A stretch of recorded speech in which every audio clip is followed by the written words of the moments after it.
and welcome to the Aurora Cannabis Second Quarter Fiscal 2020 conference call for the 3 months ending in December 31st, 2019. Listeners are reminded that certain matters discussed in today's conference call or answers that may be given to questions asked could constitute forward-looking statements that are subject to the risks and uncertainties relating to Aurora's future financial or business performance. Actual results could differ materially from those anticipated in these forward-looking statements. The risk factors that may affect results are detailed in Aurora's annual information form and other periodic filings and registration statements. These documents may be accessed via SEDAR and EDGAR databases. I'd like to remind everyone that this call is being recorded today, Thursday, February 13th, 2020. I would now like to introduce Mr. Michael Singer, Interim Chief Executive Officer and Executive Chairman of Aurora Cannabis. Please go ahead, Mr. Singer. Good morning, everyone, and thank you for joining today's call. With me today is Glen Ibbott, our Chief Financial Officer. Given that we just addressed the market last week with a very fulsome call on our succession plans, board expansion, business rationalization, and pre-release of certain Q2 financial information, I think this call will be a bit shorter than normal. I'll do a quick review of the quarter, including operational highlights. Then Glen will discuss our financial results in greater detail, followed by a question and answer session. To start things off, I'd like to address the current state of the market, which I briefly summarized on last week's call. First, the past year has been challenging for the broader cannabis industry, with issues of retail constraints, evolving consumer demand, and provincial distributor inventory management adjustments. As we said in our first quarter conference call, it's important to remind ourselves that the Canadian consumer market is just over a year old and will take time to develop. But we remain extremely bullish on the long-term potential of the Canadian medical and consumer markets, as well as established international medical markets. We firmly believe cannabis is a secular growth story, but as is the case with all growth industries, we need to be patient as the markets evolve. With that as a backdrop and consistent with what we told you last week, our total net revenue, excluding provisions, totaled $67 million for Q2. We did not record some product return and price reduction provisions that Glen will address shortly. It's worth highlighting that our core consumer revenue actually saw modest growth quarter over quarter before the impact of these returns and price reductions. We are proud of our strong cultivation capability, highlighted by over 30,000 kilograms of production in fiscal Q2. Our Q2 2020 gross margins on cannabis net revenue of 44% were impacted by the provision for returns and price reductions we took in the quarter. I'm also proud to report that our high-tech cultivation facilities continue to deliver leading indoor cash costs to produce below $1 a gram, and in this quarter came in at 88 cents per gram on the heels of 85 cents per gram in Q1. While we continue to leverage our coast-to-coast supply agreements to offer a broad range of premium consumer products across Canada, Aurora also remains focused on supplying medical patients with consistent premium products. In Q2 2020, the number of total active registered patients of 90,307 was relatively steady compared to Q1, which in the face of market challenges demonstrates the value of Aurora's products and patient loyalty to the Aurora family of brands. We are a few weeks into the second wave of legalization of Cannabis 2.0 products, and I'm very proud of the Aurora team, particularly their focus and energy around the 2.0 launch at the end of 2019. We began loading in small volumes in Q2 2020 with positive market feedback from distributors and retail customers about our product quality. Those products include vapes, concentrates, gummies, chocolates, mints, and cookies, and they are available in markets across the country. We have selectively partnered with a variety of organizations, prioritized our resources, and built the inventory to ensure that our consumers across Canada will have access to our high-quality derivative products. Our assumption is that the 2.0 market will also develop slowly, with previously discussed market constraints affecting the rollout. But the good news is we're managing the business accordingly and feel very confident about our prospects. I'd now like to turn the call over to Glenn, who will discuss the financial highlights of the second quarter, and then we'll open up the line to questions. Glenn? Thanks, Michael, and good morning, everyone.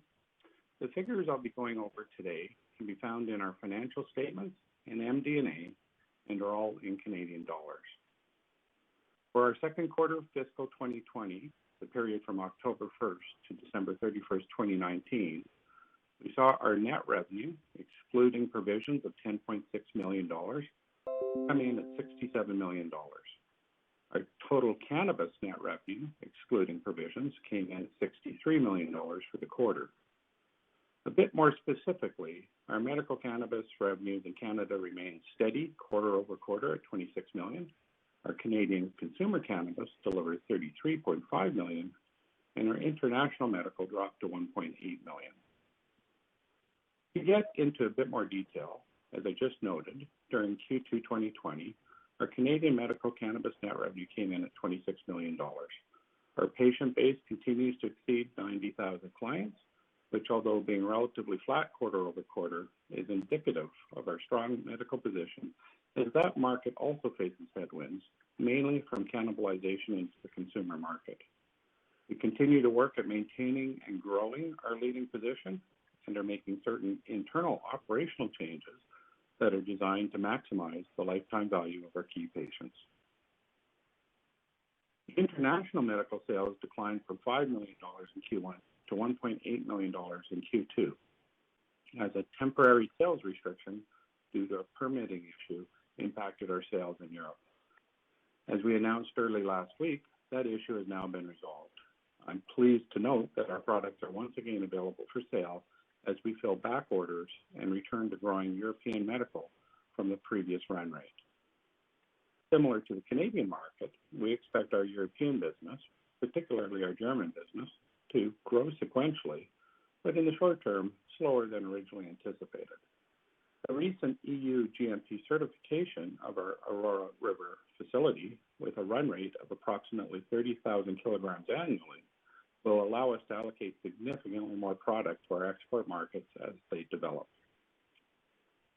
Consumer cannabis net revenue, excluding provisions, was $33.5 million, up 11% from the prior quarter.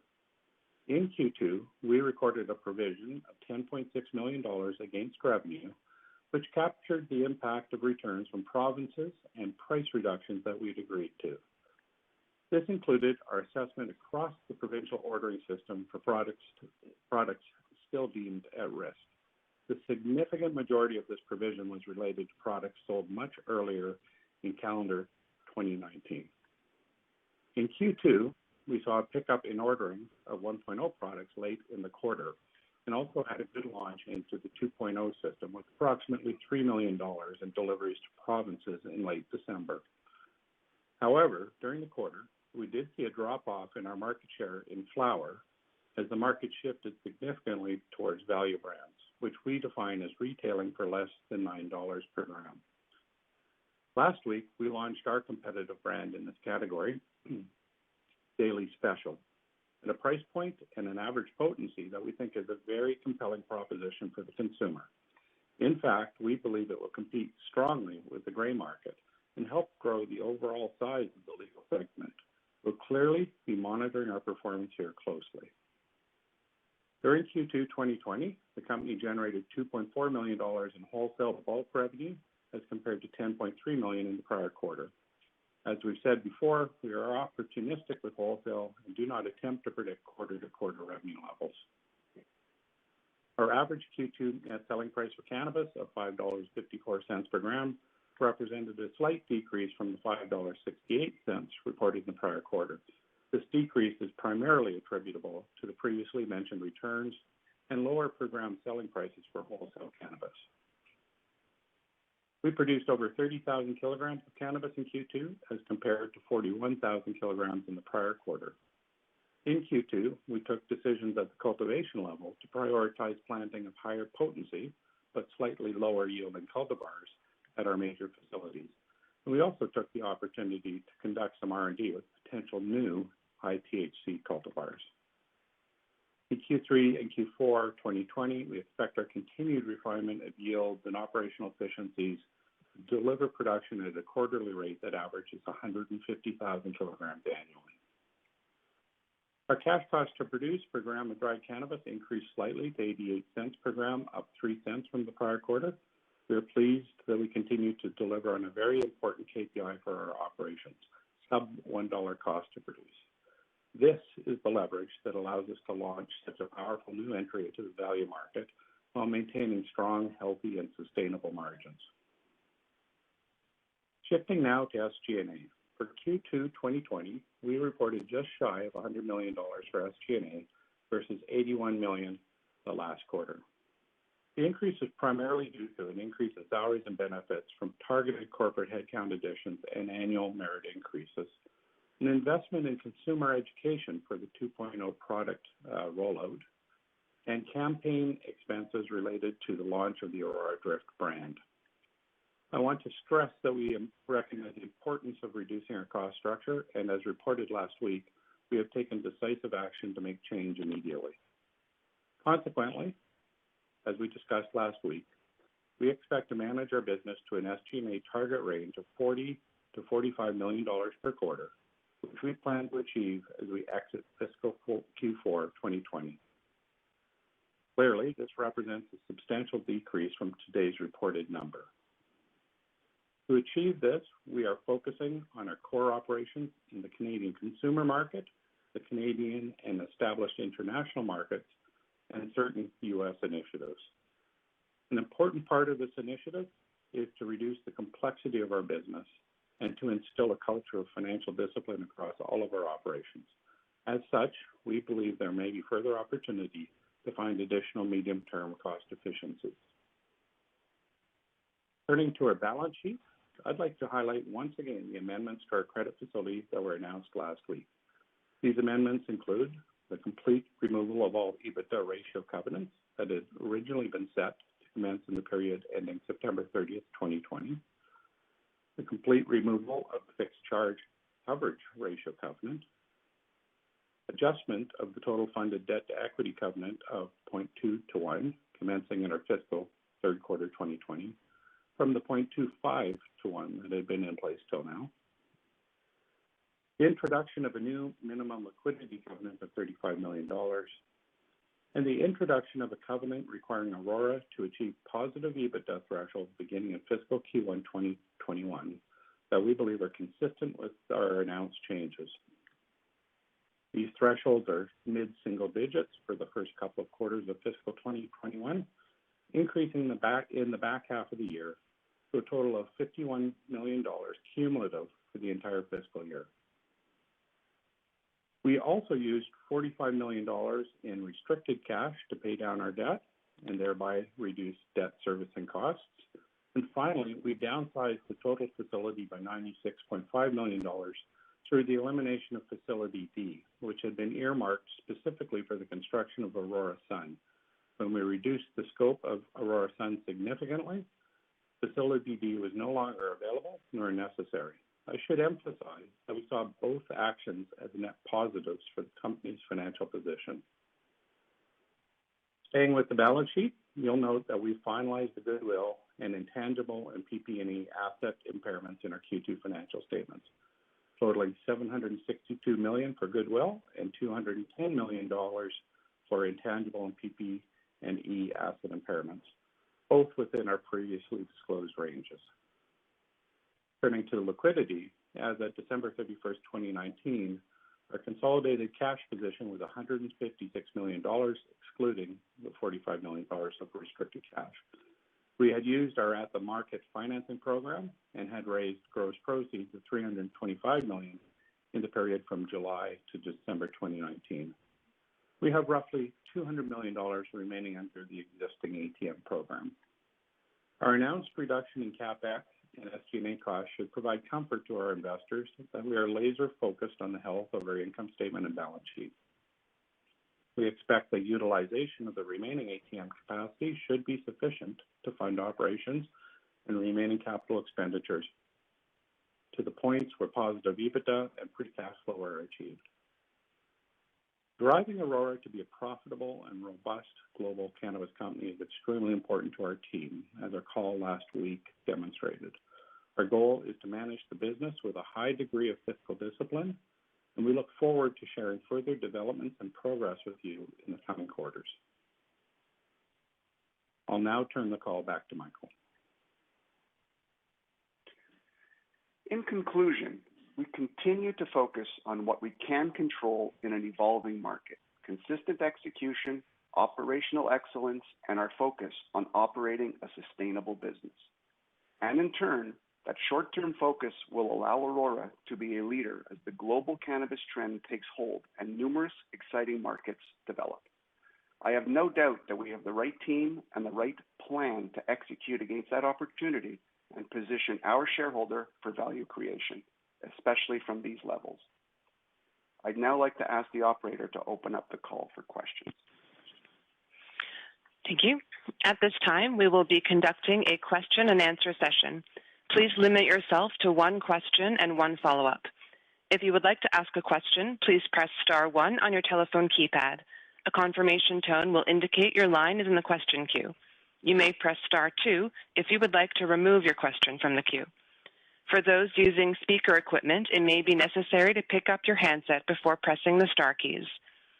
One moment, please, while we pull for questions. The first question is from Vivian Azar of Cowen. Please go ahead. Thank you. Good morning. Good morning. Good morning. So I just wanted to touch on your comment around the rollout of 2.0.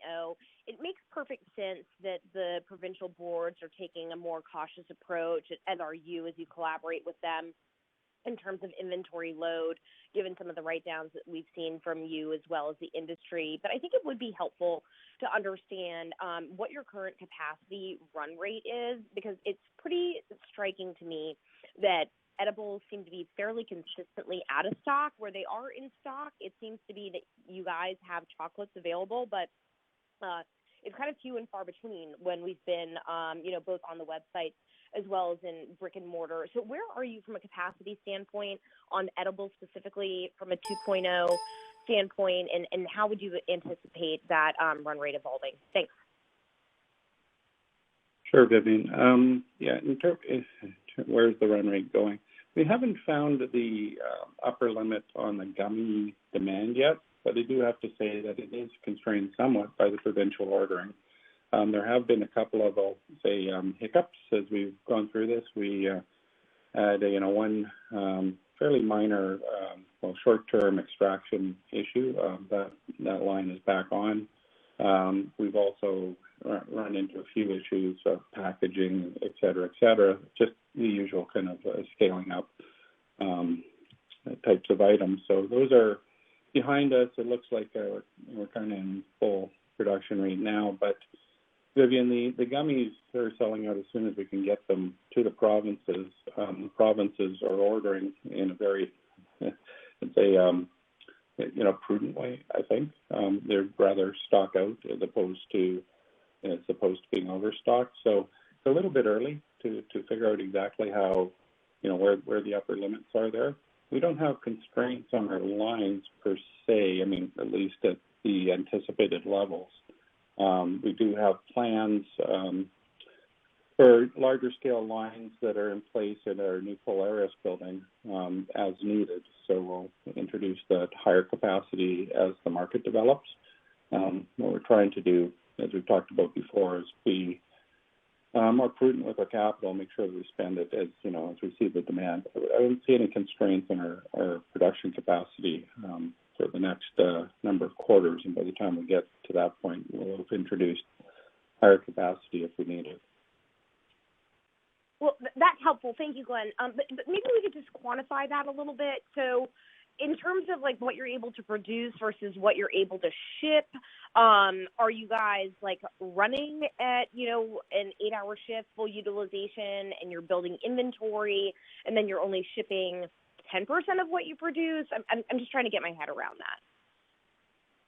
I don't have exact numbers for you, Vivian. I will track them down in terms of percentages that are shipping versus what we're producing. I know, we've had this is some of the ordering is, it's interesting to watch the week by week ordering. There'll be weeks that are 100% above the previous week, and then drop down again back to 50%. And very, I won't use the word volatile, but very early stage, and I think everybody's kind of feeling which products are moving. So we can follow up with specific sort of utilization rates of the lines right now for you. The next question is from Chris Carey of Bank of America Merrill Lynch. Please go ahead.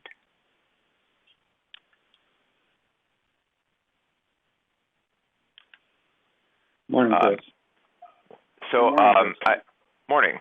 So I guess, for my first question, I'm just trying to understand why, $45 million in SG&A is the right number, or more specifically, how you're thinking about the ability to flex down that cost structure if needed. And I guess underlying that question is, if gross margins, stay at this current level, and I understand excluding the provisions, but even then, the gross margins have been coming down, which seems to be the trend if the category is increasingly going into value, which would imply that you're going to need pretty significant acceleration in revenue to kind of hit that EBITDA positive for fiscal Q1 21.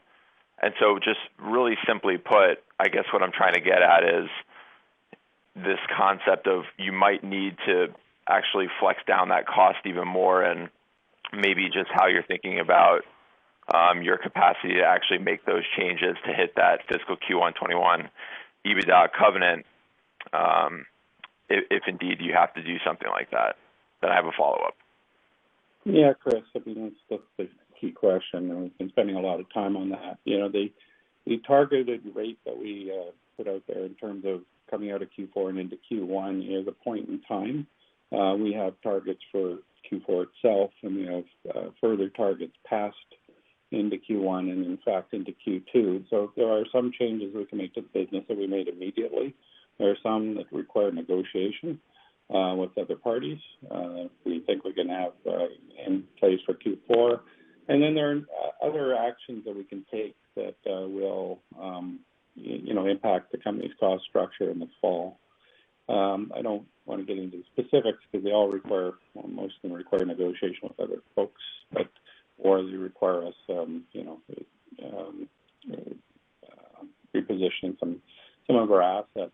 I think the key when we look at the company is about reducing complexity, and if I can decode that a little bit, what we're really talking about is that the fundamental, what drives the cash flow and the profits of this company in the future are what we described, again, core Canadian cannabis in medical and consumer, and certain international markets that have, sort of near-term potential.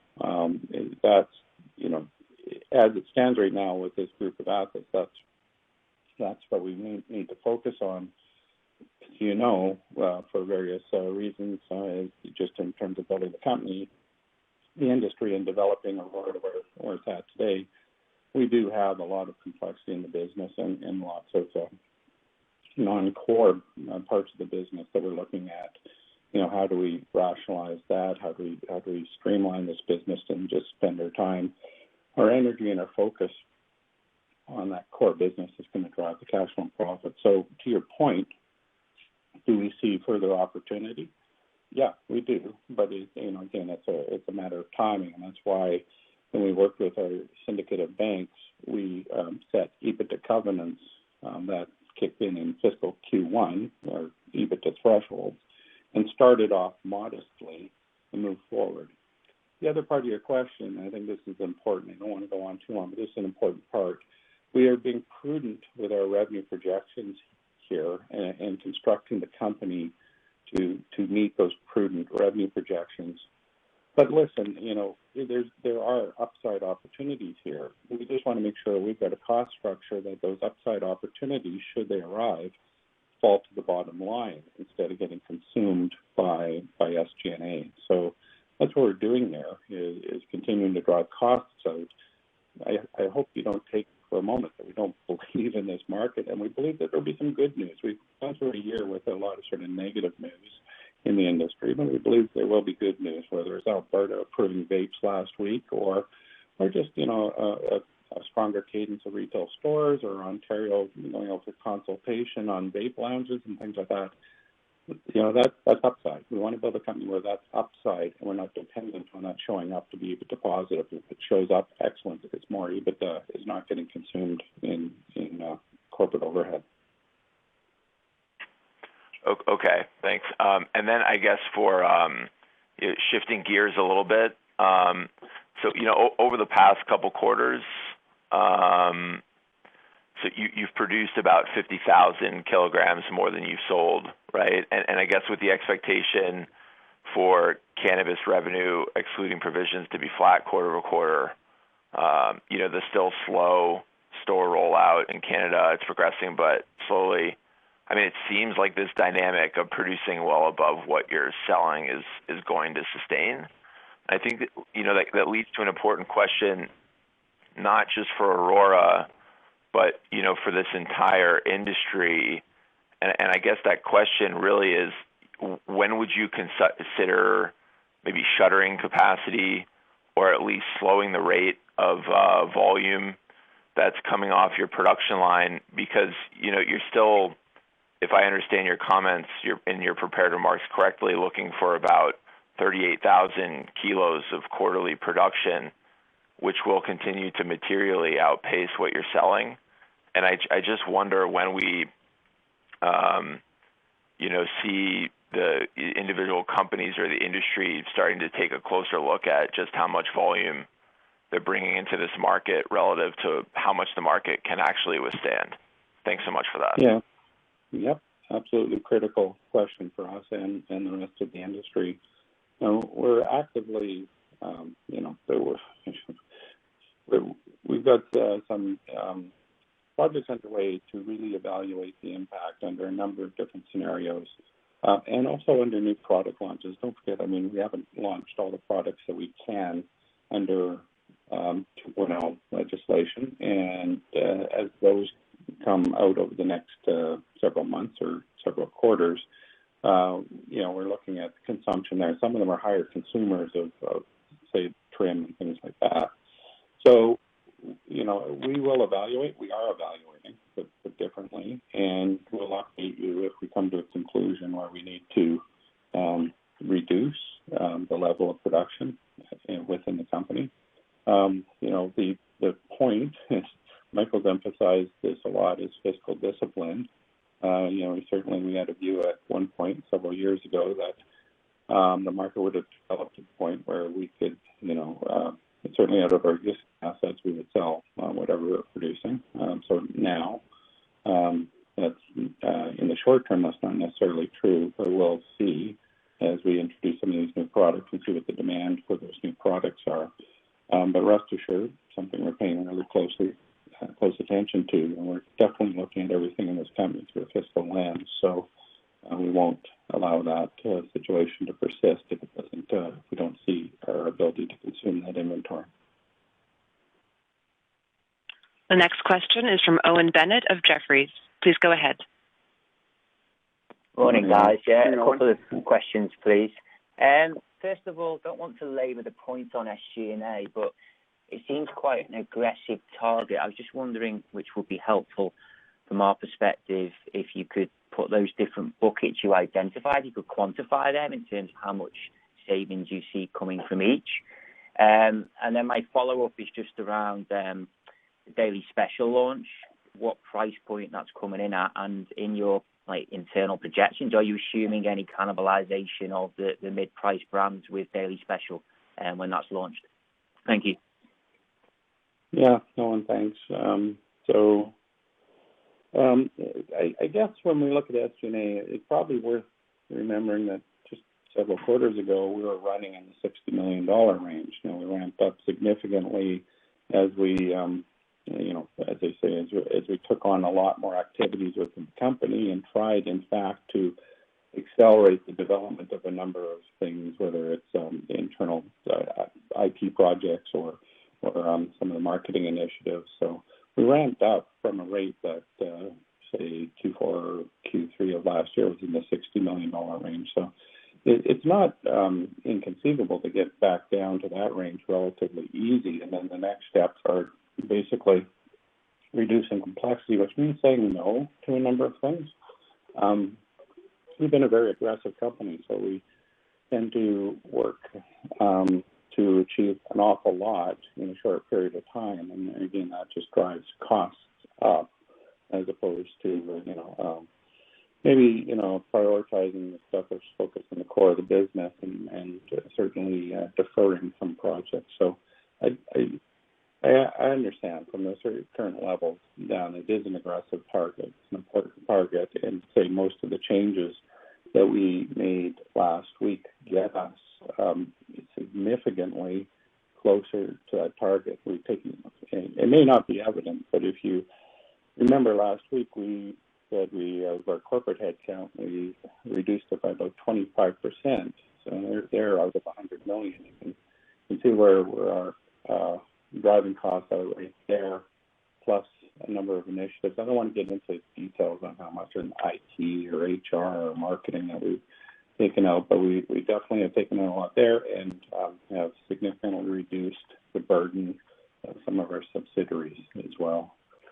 In terms of the daily special pricing, we've analyzed all the entries in the market, and it's the lowest pricing per gram.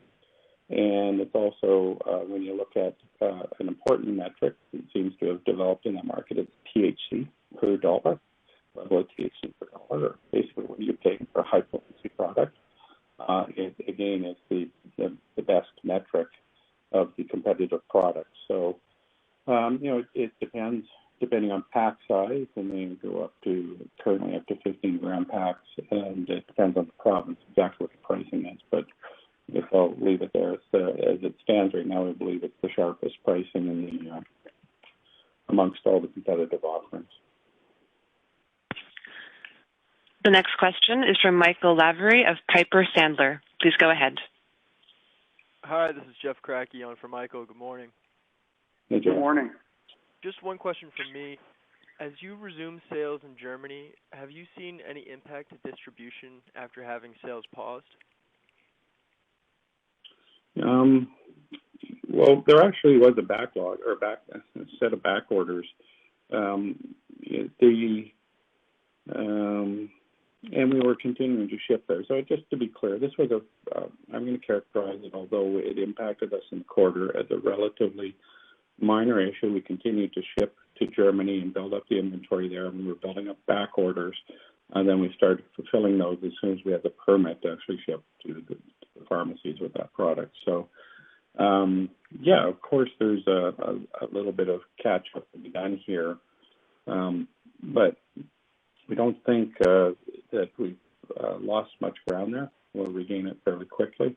And quite frankly, like the story with the rest of Europe, it's not there's not strong competition there right now. So we should be back on track shortly, as I say, fulfilling back orders and then getting back into the regular cadence. Okay, thank you. That's all for me. I'll pass it on. Thank you. The next question is from Pablo Zuanic of Cantor Fitzgerald. Please go ahead. Morning, thank you. Morning, Pablo. Morning. My first question is more like a comment. I mean, obviously, you're telling us all the right thing in terms of you restructure covenants, you're cutting costs, you're adapting the company to a new reality. But there's no guidance, right? So if you provided more specific guidance and almost a guidance bridge, I think you would help curtail this crisis of confidence that the stock reflects. Okay, you're giving us numbers, we're trying to put them together, but the market doesn't buy that. So hopefully at some point you can provide that bridge, because without it, I don't know how the stock stops sliding until, of course, you show results. But that's just a general comment. I have two questions. One, if you can just talk about 2.0, because it is relevant for us to think in terms of how your sales will project over the next few quarters. you say that sales in the March quarter would be flat. So what does that mean in terms of 2.0? Is 2.0 like 5%, 10%? You have to have some visibility.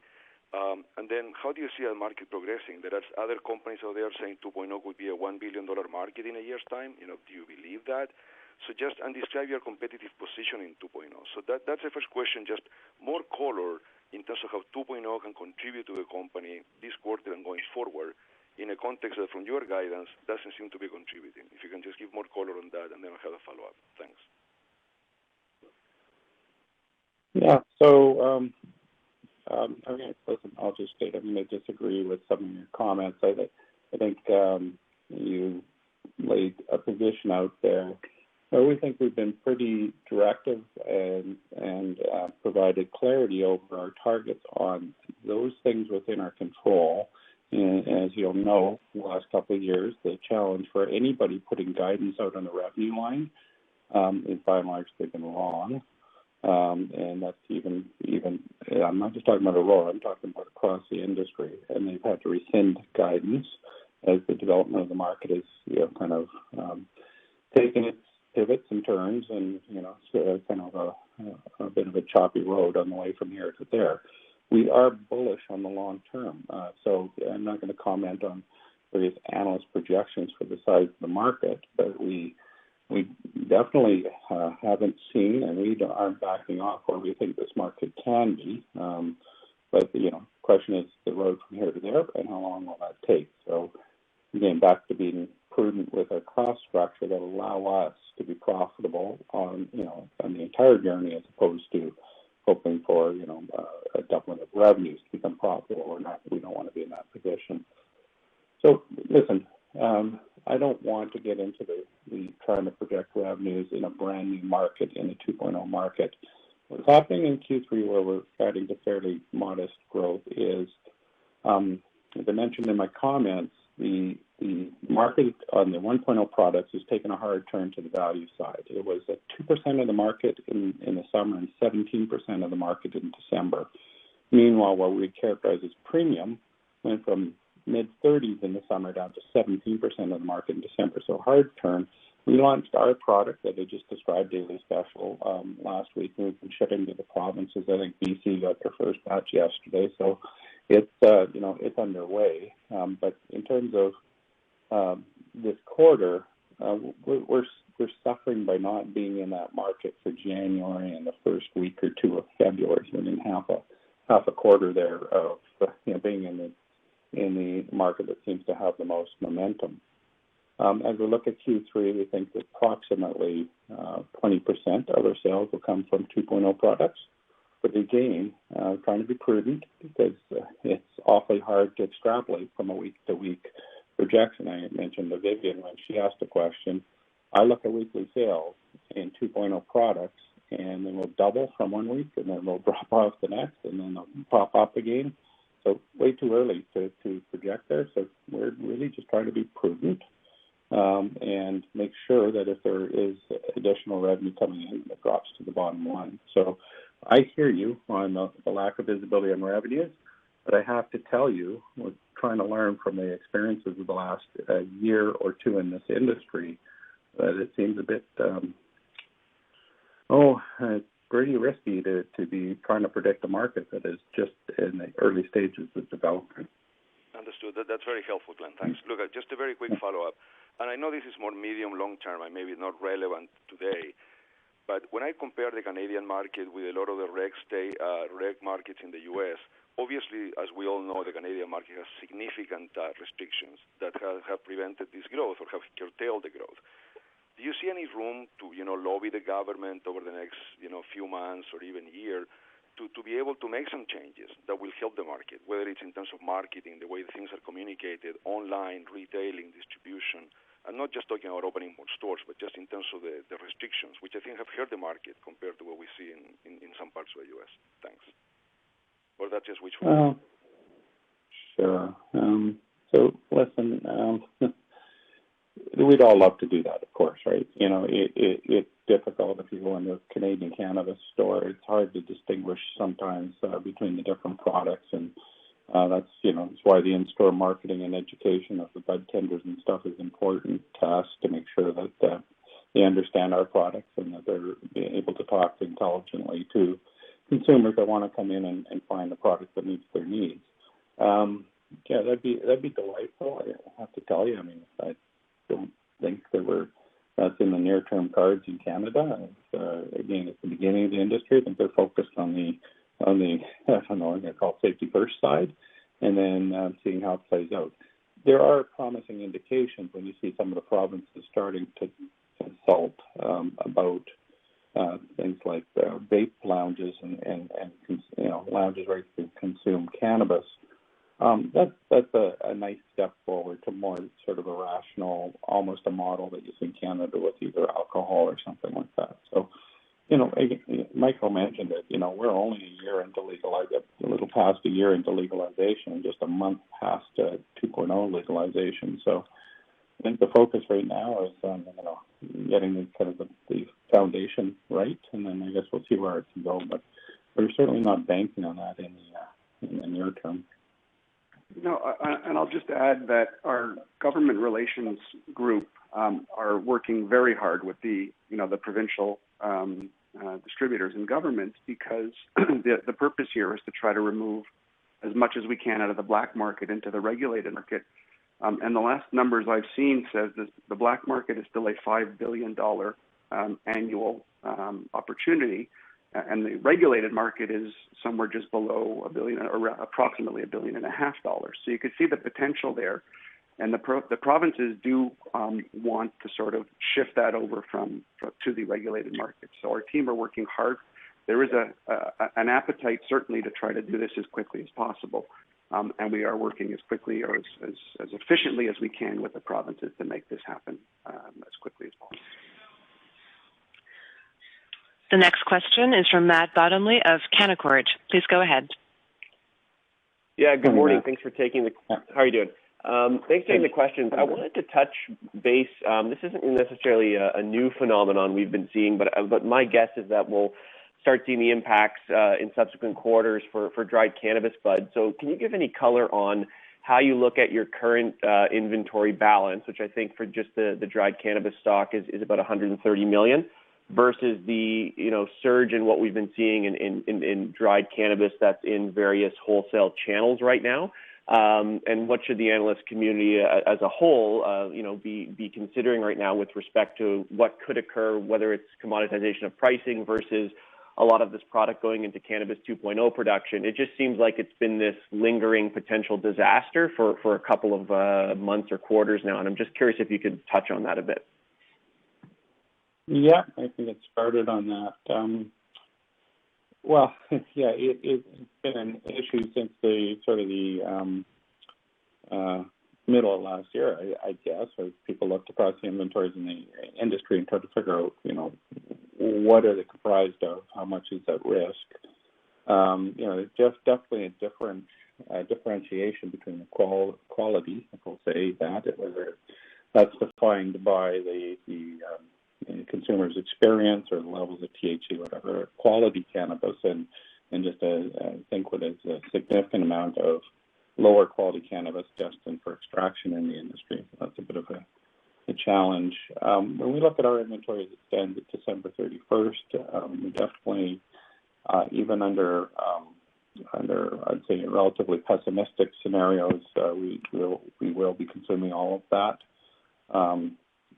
Over the next several quarters. So we're not concerned about our inventory as it sits.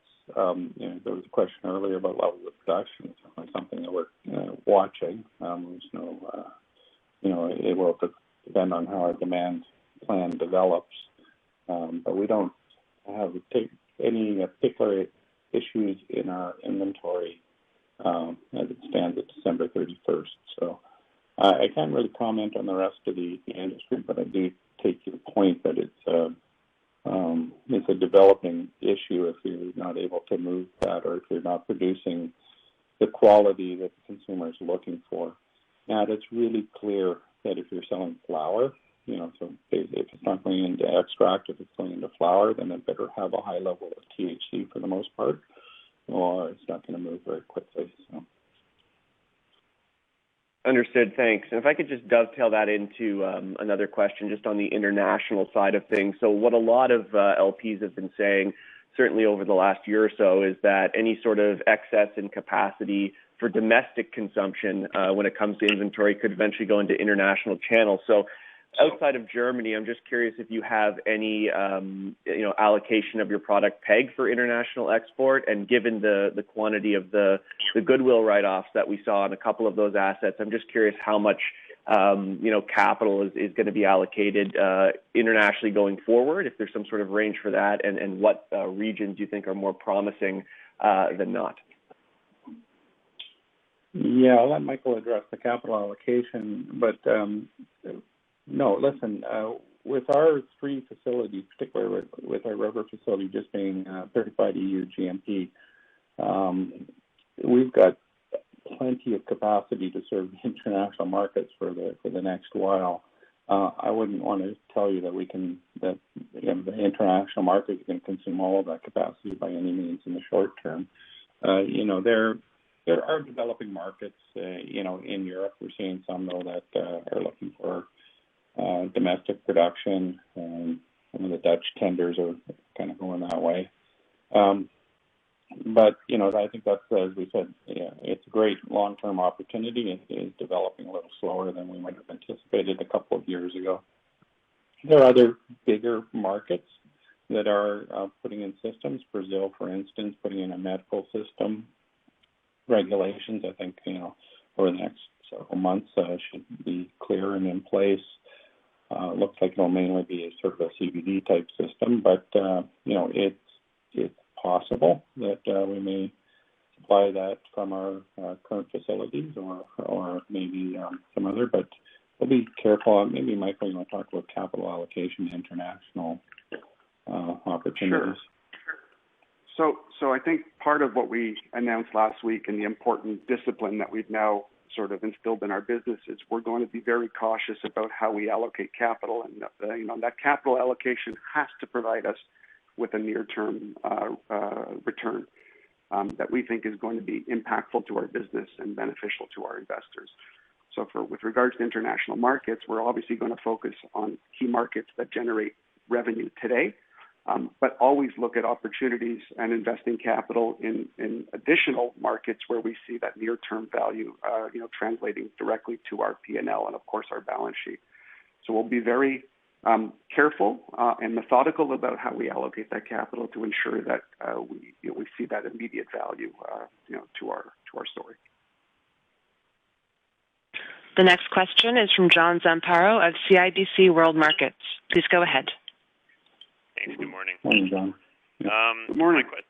Morning. My question's on pricing and gross margins. So even after adjusting for the provisions, gross margins are down across the board, including on consumer. And granted, you've talked about the market's pivot towards value and the launch of Daily Special, but when we see average price per gram coming down, is it more a function of mix or price deflation? And I guess what I'm getting at is, are you seeing price compression even on your premium products?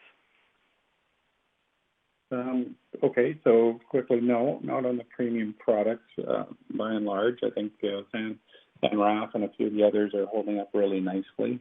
We were impacted, although it doesn't seem like a significant amount of revenue in the overall picture. The revenue in Europe that we didn't pull in this quarter is pretty much all gravy. The actually costs of getting the product over there not as significant as you might expect, and as you know, we get approximately 2 or better times price in Germany as we do for comparable products here in Canada. So that did impact some of the average pricing. I think we break this out in our MD&A. You can see the wholesale bulk was down significantly, so I'm going to characterize it as lower potency product there. So the prices seem to be holding up actually fairly well. We did have to take some price reductions on the some of the inventory that was out in the system that was lower THC, but we're not producing those cultivars anymore. We are producing the stuff that is in demand in the market. So, looking forward, for sure. The pricing we're offering on the daily special, as I mentioned before, extremely competitive. We are taking advantage of our ability to produce at a very low cost. That will impact average pricing, but we would expect them to see a significant or a strong uptick in volume. So we're just being again cautious about exactly what that looks like until we get to that point. But we, internally are very excited to take advantage of this. There's a reason why we put a lot of capital into our facilities over the last several years. And, some of it is scale for sure, but we've said for well over a year that with these facilities and automation and ultra low level costs of production of a quality cannabis, so delivering the 18+% THC cannabis that's going to sell at a very low cost was meant to allow us to thrive in any market conditions. As usual, in the cannabis market, those market conditions arrive quickly. So, this, I think, launch of Daily Special as our first sort of value brand, will be a very important test for us of that. We see extreme price elasticity down in that market, and if you can offer, you can meet the consumer's needs with the higher THC levels on a consistent basis, and offer them the best price, and the products seem to move. I'm sure you've seen that in your analysis of the market. Some new entrants came in at lower prices and grabbed quite a material piece of the market very quickly, simply based on pricing and a minimum acceptable level of potency. Okay, that's helpful. Thanks. And then my second question is more housekeeping. What are your expectations on working capital investments for Q3 and Q4? And is it fair to think that there are incremental investments to be made given the launch of derivative products and now presumably a ramp up in vape products in Alberta?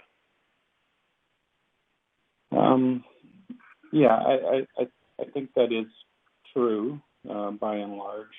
As I mentioned earlier, we do need to keep a very close eye on how demand is developing and what we're putting into our production side of the house. So in terms of inventory, continued build of certain inventory types.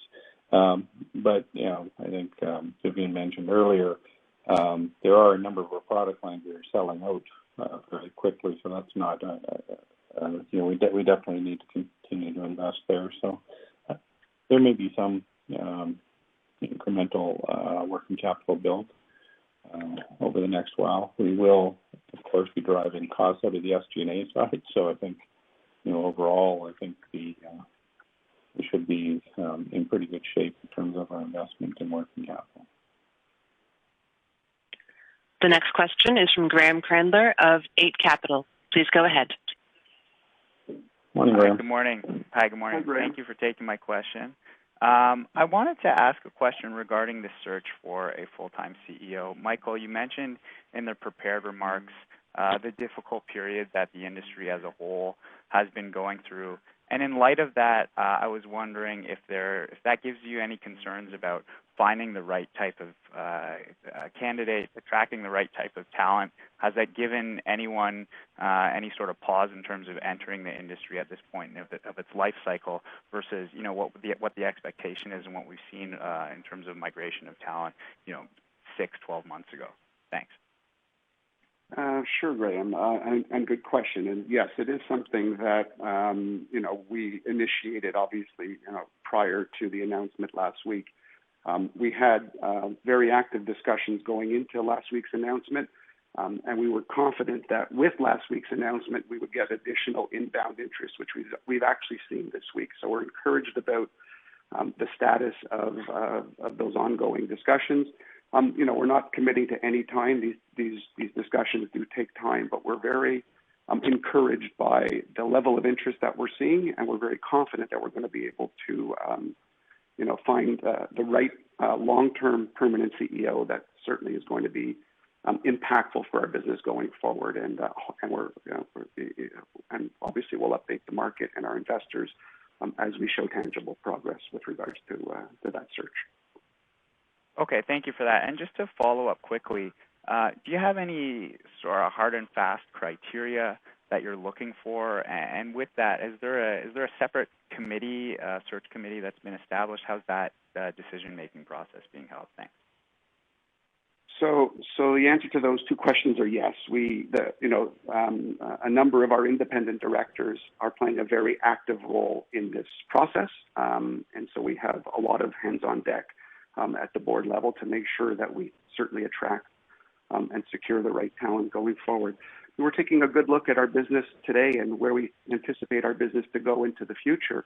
And so what we're looking for is a skill set and obviously an ability to lead this organization into the next generation of products. We see this moving towards, more cannabinoids, CPG sort of focus. So you're going to probably see somebody that has experience in all of those areas and be able to sort of support the business in its, as we look at it going forward. This concludes the time allocated for the question and answer session. I would like to turn the call back over to Michael Singer for closing comments. I'd like to thank everyone for joining our call. We look forward, of course, to speaking to you in the next quarter and providing you with more updates. Have a great day. Thank you. This concludes today's conference, and you may disconnect your lines at this time. Thank you for your participation.